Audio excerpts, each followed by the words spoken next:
getting into an old-fashioned abdominal curl, and then we'll also get into a little bit of obliques in a separate exercise. So you can control yourself, make this an activity coming down. Think about drawing the hip points together, belly button to spine to activate that TA. Bring your feet so that they're hip distance apart, and I do mean your inner hips and not your outer hips. Your hands will come behind your head. I don't want this to be a neck exercise, so I always like to make a little basket for my head, and then I press my head back into my hands, and my elbows are still where I can see them, so they're not way out here, and they're not right here. We are not pulling on our head at any point. We're pushing our head back.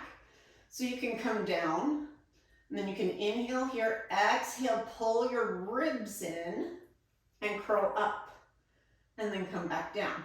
Now the key about this exercise is don't let everything flay out when you come back down. You want to keep all of those things connected.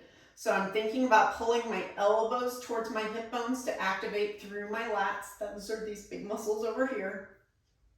And it's an inhale, exhale, curl up. Inhale, come back down. Again, curling up and back down. Looks like a fairly simple exercise, but if you really concentrate on activating those deep muscles, pressing your heels down, this can get a little more intense. Thinking about bending here from the rib cage, as opposed to just doing this sort of thing. So those are just straight on obliques.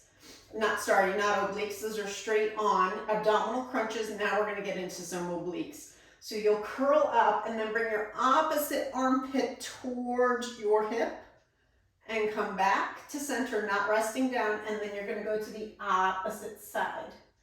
You can think about reaching the elbow back as you bring the armpit over, and think about a wet washcloth. You're wringing everything out.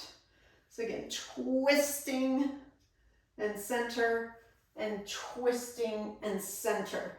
Now, one thing I do want you to notice is that if you're curling and you see your belly pop up, or if you're curling up this way and your belly is popping up, you're not in your deep abs. My favorite phrase is I want fallen souffle and not rising bread.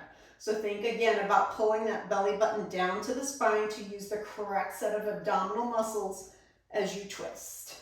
And what's nice is you can kind of see if your belly's rising or not. So those are abdominal curl-ups as well as oblique curl-ups.